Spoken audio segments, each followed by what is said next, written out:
Tonight's big stories. Another power outage hits NAIA in its Terminal 3, leaving thousands of passengers stranded.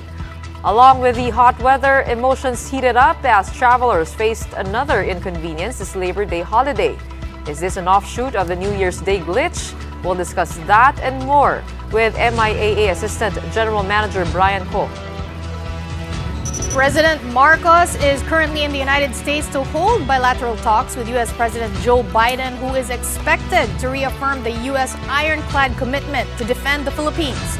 On his way to America, Marcos says he has raised to Chinese authorities the near collision of Philippine and Chinese Coast Guard ships in the West Philippine Sea. Will the scheduled talks with the U.S. help prevent similar incidents from occurring, or will this further provoke China? We'll get some insights from political analyst Dindo Manhit later on in the show. And we're looking at the results of the FIBA World Cup draw, which happened on Saturday.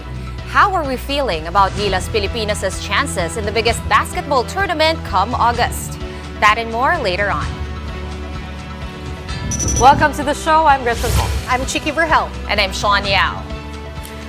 All right, it's Labor Day, guys, May 1. And of course, I think we can all safely say what the big story today is. I thought it was January 1, actually. Yes, Deja vu feels, right? But hotter, right? So again, NAIA making it to the headlines. And again, another power outage, same, but not exactly the same, I think. So again, of course, holiday. Ba't lagi pag holiday to? Oo nga, ba't ganun? Actually, nananadya kayo. nakakalungkot kanina. I was watching you on Frontline kanina, no? And meron nagsabi doon na lalaki na, well, ganun talaga eh. Wala tayong magagawa. Talaga bang wala tayong magagawa? We should hold people accountable for this. Actually, pangatlong beses na to nangyari. It also happened September last year. Okay. January 1, and this time around. And power outage din that time. My question is, why hasn't there been a backup system already for this? Why does this keep happening? Because I think the backup system we were discussing the last time, which was January 1, was for the air traffic control. This time, it seems to be like talagang yung mismong kuryente. Or yung quote-unquote, yung Meralco ng NAIA 3. Right? So it did not affect all terminals, affected Terminal 3. But I don't know what really happened here. Yeah, they are still looking for the main cause, di ba? Yes. Kasi sabi nila Meralco, wala naman daw problema. So it's really hard daw to look for the main cause kasi ang laki ng ng Tsaka ang daming nakasaksak siguro. Oo. For viewers, by the way, who missed out on the details, Gretch, ano ba talagang nangyari? Dozens of flights were either delayed or canceled after a power outage hit NAIA's Terminal 3. Airport officials said it was around 1 a.m. when power went out in the terminal. So you can just imagine a lot of passengers, no air conditioning, itineraries ruined. According to airport officials and Meralco, a fault current likely caused the power outage in Terminal 3. Let's hear it from Meralco. When you say fault current, malaking amount of current po yon, kaya po bubukas talaga yung breaker mo. And at the same time, kaya po may fault indicator doon para magsabi na yung current na dumaan doon sa breaker mo na nagpabukas ay fault current. And you have to find out kung ano yung doon sa load side. And the Transportation Department wants the help of the National Intelligence Coordinating Agency in investigating this recent power outage. News 5's Camille Samonte with some updates. Hi, Camille. Sean, like you girls mentioned, this isn't the first time that NAIA encountered a power outage. Well, the circumstances appear similar. The OTR Secretary Jimmy Bautista said what happened today is different from the New Year's Day glitch. Bautista said they're looking into possible sabotage. That's why they need the help of NICA. The DOTR is also looking to conduct a full electrical audit at Terminal 3 and possibly even Terminals 1 and 2. As of this hour, the power is now back, but there is a long queue at the immigration counter. The BI officers had to restart their computers before they can resume their operations. Sean? Thanks so much for that update. Camille Samonte of News 5. Let's get more details on what happened. We have on the line Manila International Airport Authority Assistant General Manager, Mr. Brian Ko. Good evening, sir. Hi, good evening, ma'am, and thank you for inviting the NAIA. First of all, we'd like to apologize to the passengers and the other stakeholders that got affected with the outage today. And again, we thank you for inviting us so that we can provide more information and clarification regarding the incident that happened earlier today. Right, thank you. Sir Brian, can you just tell us in plain English, in layman's terms, what do you think is most likely? Kung anong nangyari dyan? Yes, well, the investigation is still ongoing, but what we can establish is there was an electrical fault in our system, or the system that's supplying to Terminal 3. That the breakers actually work. That's why it stopped the fault from spreading to another system. But the effect was there was an electrical outage at NAIA Terminal 3 early this morning at around 1 o'clock in the morning. It took us some time to restore the power because there was a system from the Meralco side that got affected, which they had to replace a certain equipment. So by 6 o'clock in the morning, the equipment of Meralco was installed, and they did some diagnosis and testing, and they were able to energize that. And after 6 o'clock, it took us an hour to energize also the side of MIAA, meaning the power that's needed by the terminal. So by 6 o'clock, we were already partially energizing or powering up different parts of the terminal. And by around 8:46, we were able to restore full power for NAIA Terminal 3. Again, you're right that the other terminals were not affected. NAIA Terminals 1, 2, and 4 had no issues today. Well, sir, there seems to be a pattern here. This is not the first time that this has happened. Like we've mentioned, pangatlong beses na po ito during the term of President Bongbong Marcos. And the second time it happened on a holiday. Does passenger traffic have anything to do with this? We don't think that passenger traffic has anything to do with it, because the number of passengers that we were expecting today was not very different from the number of passengers that we were processing the past few days. Yes, you're right that the effect was the power outage. There's already 3 times that happened already, but the first one was on a different system that affected NAIA Terminal 3. The second one, which you mentioned, was the January 1 outage that affected the whole Philippine airspace of the CNS ATM. They're all, of course, not related, but of course, we do understand that the impact of the passenger is the same. Of course, delayed or canceled flights, which is what we are apologizing for, and we're looking at ways on how we can mitigate this risk so that we can improve the power systems and avoid any future recurrence. Sir, given how, the history of what's been happening to our terminals, it seems that we're very much vulnerable. Haven't we developed any backup system, uninterruptible power supply, to make sure, we're not going to fold with a simple fault current? Basically, for Terminal 3, when we came in last year under the administration of the President, we just came to know that the Terminal 3 is not covered in terms of full backup power, or what we have gensets, like what we would know in other establishments. It can only power the critical systems of the terminal. That's why today we were able to mount all of the international flights in T3. We just prioritized them for the operations today. But despite that, there were around 24 round-trip domestic flights that got affected, affecting around 9,300 passengers. But one of the changes that we did since the September incident last year was also to include immigration as part of our critical system. That's why today we did not have any issues, and we were able to dispatch all of the international flights. Although, of course, there were some delays because of the congestion at the airports. But rest assured that we also have programs in place. Of course, a lot of the investment or the projects that are lined up will not happen overnight. But in fact, within the next few months, there will be almost 50 to 100 million pesos that will be spent to improve the power systems of NAIA Terminal 3 alone. It's just that for now, there's this fault that occurred, and we are still trying to investigate this together with Meralco, with experts and other organizations, as well as you mentioned, Mika will also be involved to look at the other angles about why this happened. So we're not closing any possibility about this incident, but we're looking at different factors that may have contributed towards the power outage earlier today. Sakto, you were actually talking about angles. How about the angle of sabotage? Kasi kinoconsider daw ng Department of Transportation. Yes, this was discussed during the press briefing this afternoon at around 2 o'clock. And of course, we're looking at all angles. It's not just the issue of the equipment, the maintenance. We are also tapping the expertise of the NICA and the other law enforcement agencies because they find it that there's some sort of a pattern. Why would it happen always on a holiday? But it's not. It doesn't mean that we think it's sabotage. It's not. It's just that we're not ruling out anything, and we're tapping these experts and independent organizations to help us determine the root cause so that we can get to the bottom of this incident. Yeah, Sir Brian, just very quickly before we go, we know you already asked Meralco to do a full electrical audit and that it will take 3 whole months for that audit to wrap up. What exactly is covered in this audit? Today it was just Terminal 3.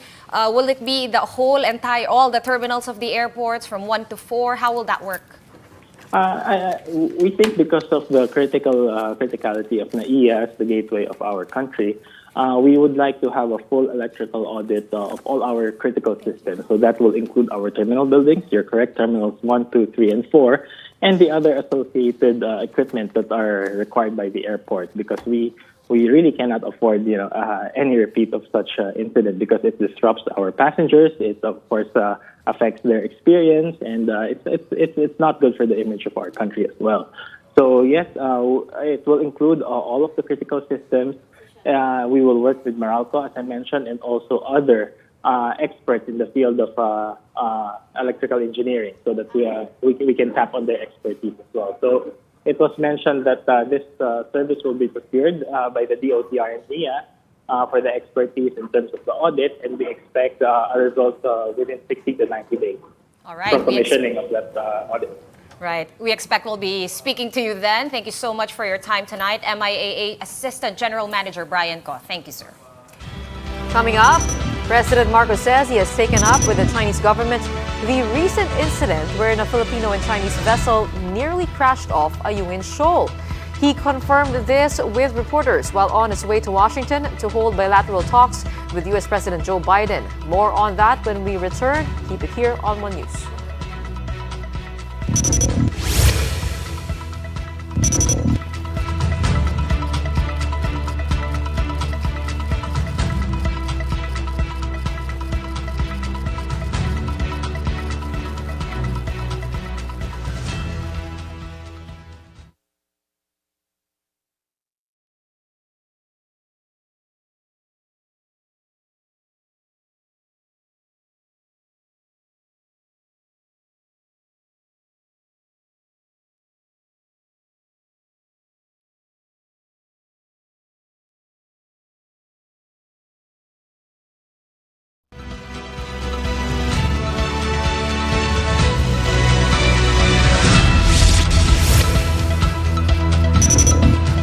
You're still watching the big story here on One News.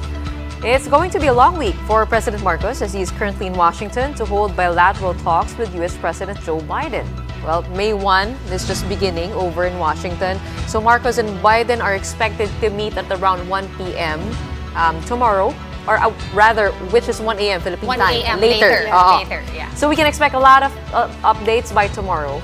All right, but we already, I think, Gretch, have wind of his agenda. Can you talk us through that? Well, what we know for now is that the meeting, of course, will be held at the White House. Then it will be followed by an expanded bilateral meeting with key cabinet officials of the U.S. In an ambush interview, Marcos Jr. mentioned that aside from the relationship between the two nations, he would also like to engage with the U.S. on an economic level. Let's hear it from him. We want to engage us firstly on the economic level in terms of again our priority sectors: agriculture, power, infrastructure, all of these new technologies that we have been discussing. There's even the proposal for again the battery technologies to come to the Philippines. So as Gretchen said, he would like to engage with the U.S. on an economic level. So with that, aside from the U.S. officials, now President Marcos will also meet with the different business leaders in America to promote the Philippines as a potential investment and trading partner. And like his previous foreign trips, the president is also set to have a meet and greet event with the Filipino community in Washington. So that's something to look forward to. There's always that in these it's visits. true. I believe they're also planning to evolve the Mutual Defense Treaty because the previous one was crafted long time ago. And with the current situation in the West Philippine Sea, there needs to be a discussion on that. But also, aside from the economic talks, the White House has earlier said that Biden's meeting with Marcos will reaffirm the United States' ironclad commitment to defense of the Philippines. And also, Gretchen Chicky, in connection to that actually, on his way to Washington, President Marcos gave his reaction on the latest near collision incident at the Ayungin Shoal. We've been waiting for his reaction. Here it is. Just a background though, of course, last week we reported that a Filipino and Chinese vessel nearly crashed into each other off of the Ayungin Shoal. This Chinese ship was nearly 3 or 4 times the size of the Philippine boat. Diba? Tawag nila David and Goliath. And this was described by the Coast Guard as a result of dangerous maneuvers that were undertaken or was undertaken by China. And as we have been mentioning, Marcos has confirmed to the media while en route to the United States that he has taken this incident up with the Chinese government. We asked mobile journalist Julie Baiza, who is now also in Washington, for more details on that. Hi, Julie. Sean, President Marcos described this specific incident as especially dangerous, especially as it could have resulted in casualties. For now, the government is looking into possible actions against China. President Marcos also says Manila and Beijing will once again hold talks about the incident, specifically on Filipinos' fishing grounds in the disputed territory. He notes that he has directed the DFA and the Coast Guard to create a map of these fishing grounds to ensure the fishing rights of the Filipinos. Sean? Thanks for those updates from Washington, D.C., Julie Baiza.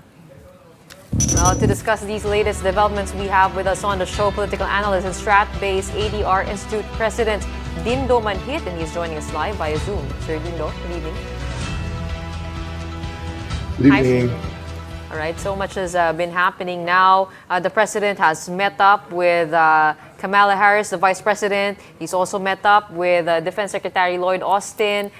He has spoken with President Joe Biden on the sidelines before, but this is a bilateral meeting happening after the biggest ever Balikatan exercise. How meaningful or significant is this? It's quite important in the sense that since President Marcos Jr. took over government, we have seen the government of the United States have tried to engage him, a visit, as you have said, of Kamala Harris, Secretary of State Blinken, Lloyd Austin, their Secretary of Defense, and now a visit to Washington, D.C. with the objective of strengthening military cooperation between our countries. And how can we coordinate in ensuring at least a minimum credible defense posture for the Philippine government, for the Philippine Republic, as we try to protect our maritime rights and also our territorial integrity based on international laws. So this is very important in a strategic point of view. Right. Sir Dindo, we just want to know how this recent incident between the Coast Guards of the Philippines and China, that near collision in the sea, all while, of course, Chinese Foreign Minister Qin Gang was actually here in Manila. How do you think this would throw a monkey wrench to these bilateral talks between Biden and Marcos Jr.? This is consistent, Sean. This has been happening for years. It has really reached a certain level during the time of President Duterte because we allowed them.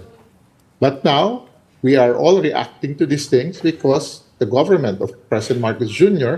is allowing our own Coast Guard, is allowing media to cover our own Coast Guard to report these incidents. But this is something that, as we have seen through satellite pictures, we have seen this through reports by our own fisher folks, and now it's good that the public knows about it.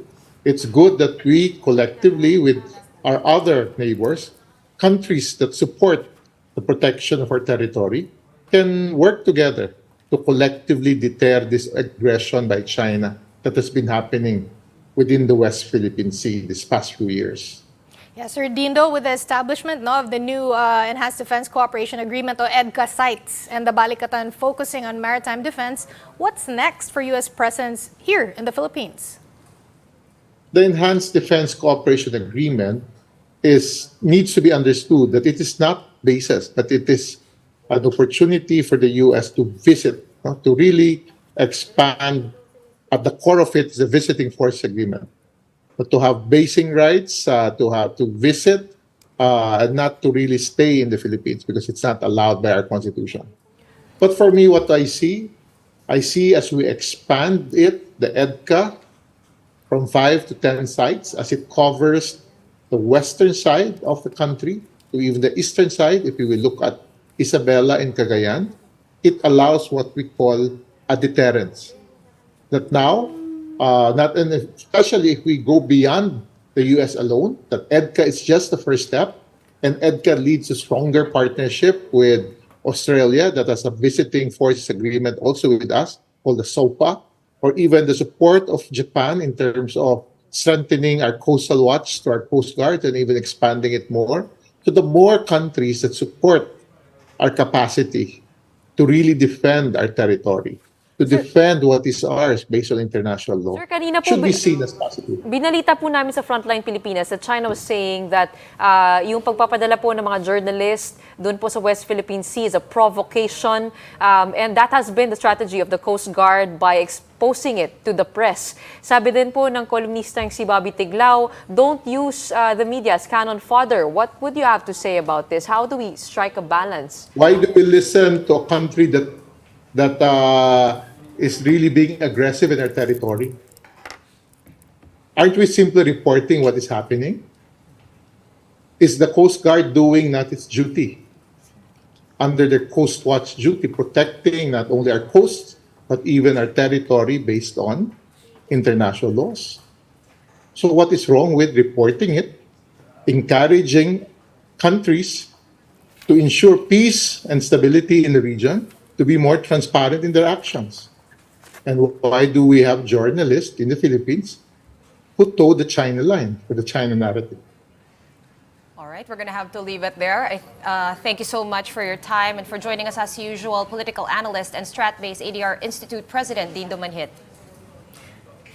By the way, Sean, Gretch, and Oh, everyone at masyadong seryoso home. eh. Oh, happy Labor Day. Dito tayo nagle-labor. It sa is a studio. holiday. It is a holiday. It is a holiday. Just a It is. reminder. Let's not forget. Of course, some of us are happy and some aren't kasi ang baba pa rin daw ng sweldo nila, di ba? Yung iba, lots of yung presyo ng mga bilihin super taas pa rin. Sobrang taas. Oo. Pero to celebrate this day, you know, several groups, labor groups, continue to call for wage increase. Ayan na nga, decent work and rights to freely unionize. What you're seeing right now are labor groups rallying in Manila earlier today. One of their reasons for protesting is the long-awaited increase in the salary of ordinary workers. Some groups are requesting to include an additional 750 pesos to the minimum wage. 750. It's more than 100%. 1,000 It's like plus. 150%. Kakayanin ba yan ng mga kumpanya? Tingin ko hindi. While that was happening, the Migrant Workers Department held a job fair for Filipinos looking for work abroad.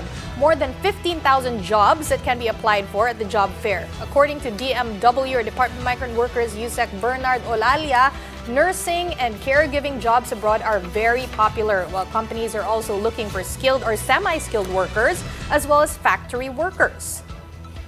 As for President Marcos, there was no announcement about a wage hike, but he said his administration would continue prioritizing the welfare of Filipino workers. Let's hear the president's speech. Asahan po ninyo na hindi kailanman magpapabaya ang inyong pamahalaan sa larangan ng paggawa at empleo, lalo na sa ilalim ng aking pamamalakad. Bilang Pangulo, ipinapangako ko na ang proteksyon para sa mga manggagawang Pilipino ay mananatiling pangunahing prioridad ng aking administrasyon. Right, we're gonna go on a quick break, but right after that, our very own Gretchen hosted the FIBA World Cup draw. Okay, hindi yan si Gretchen, but we'll find out all about the draw and what's in store for the Philippines in August when the big story returns. Keep it here on One News.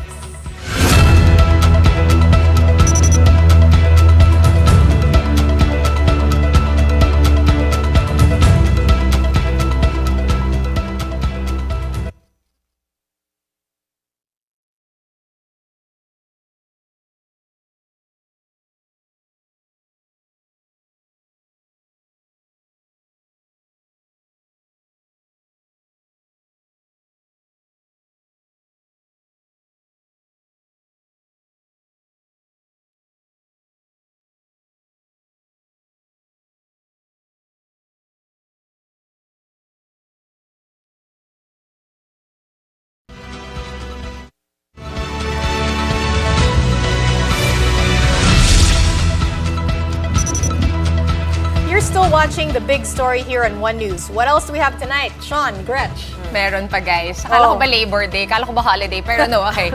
Baka nakalimutan natin. So heads up to everyone who's driving or going out into the roads tomorrow because traffic authorities are now gearing up for the implementation of the single ticketing system, which is set to begin tomorrow, May 2. Hopefully, that helps us a lot in terms of, streamlining everything. But what do we know about this system, Sean? Well, for one, this is 28 years in the making. So medyo ka-age mo lang. Milestone. Thank you Milestone, di ba? And now, finally, it's come to fruition. So this system, it basically consolidates the corresponding fines of the top 20 common traffic violations, including illegal parking, overloading, or defective motor vehicle accessories. Kasama na rin dyan ang dress code. May ganun pala. No. Obstruction and disregarding of traffic signs at number coding. So what it really does is to harmonize or align laws on traffic enforcement and also the process of apprehending violators. So I think the overarching goal is sana buong Metro Manila same, di ba? Para di mo na alam kung Pasig pa ba ito, Taguig pa ba Mabawasan ito. yung Oo. kaguluhan also, Kaguluhan. At saka less hirap incidents of bribery. Ang hirap tumubos ng lisensya kung parang nahuli ka sa malayong city, di ba? So to clarify, this system will be implemented tomorrow but only in select cities here in Metro Manila. There included are the City of Manila, Quezon City, Parañaque, Caloocan, Muntinlupa, Valenzuela, and San Juan. So kung nagtataka kayo, bakit yun lang yun? Let's hear it from the MMDA. Dapat palaging incremental muna o batch by batch bago gawing region-wide o pati nation-wide para kung may mga problema, pwede namin ayusin o i-adjust bago namin ilunsad po sa lahat. Pag lahat kaagad, kadalasan mas malaki po ang mga problema kaysa kung inalunsad muna sa kalahati para siguraduhin na seamless po ang sistema. Alam ko pwede na online magbayad doon. At saka hindi na kukunin yung lisensya. I think yun yung pinaka-hassle sa lahat more than yung babayad ka. Tsaka uniform na, yung fines. Well, dry run pa lang naman. And on to another topic. As you guys know, the FIBA World Cup draw happened during the weekend. Sean, you watched? Napanood kita. Promise, nandun ako. Hindi mo lang ako nakita. So how did Pero you ako find yung the gago. program? Actually, I had so much fun. I mean, medyo na-confuse ako dun sa, di ba parang may parang VTR na nag-roll explaining na itong country, hindi pwedeng sumabay sa It is a itong little bit country. complicated. Yeah. But let's get you guys up to speed on how the draw went, especially for the Philippines. So now the Philippines will be playing up against Angola, the Dominican Republic, and Italy in Group A of the FIBA World Cup tournament. Gilas Pilipinas is also set to play its opening match at the Philippine Arena. But as announced by FIBA, it will then play its remaining games at the Smart Araneta Coliseum after a logistical change. Medyo mahirapan kasi to transport, after the dry runs, na-realize nila mahirap pumunta sa Philippine Arena, sa Bulacan. So ngayon, nilipat nila yung final games sa MOA Arena. Okay. Well, ngayon, just taking a look at our group, Dominican Republic, Angola, and Italy. Of course, Italy is gonna be difficult, impossible, close to impossible. Close to impossible. Top 10 Nothing's sila. impossible. But then, we faced actually Angola and Dominican Republic before. Natalo tayo. Angola a little bit close. Dominican Republic by 30 points. But Coach Shot Reyes says he's not just looking at the FIBA World Cup, he's also looking to make it to the 2024 Paris Olympics. Pero syempre, this is easier said than done. For the Philippines to have a better finish compared to its previous participation, Coach Shot Reyes said that forming the best team possible is perhaps the answer. Here's what he had to say. Good thing is that now we have some clarity on whom we're playing and what kind of preparation is necessary to be at our best come August. Now the next phase is to take a look at the teams that we're playing and to build the team and select the players. Olympics, they need to be the best Asian team. And yun po yung target natin. Syempre marami ring natuwa sa crowd because NBA players are coming to town like Giannis Antetokounmpo. Yes. Possibility of LeBron James, Jason Tatum, etc. Nice. etc. So we're looking forward to that. And the list of NBA players is on the internet. Manood ka ulit. Yun na lang. Manood ako ulit. Promise. But unfortunately, that's all for us tonight. That's it for us. We are One News, all sides, all the time. Thank you so much for joining us. This is The Big Story. Good night.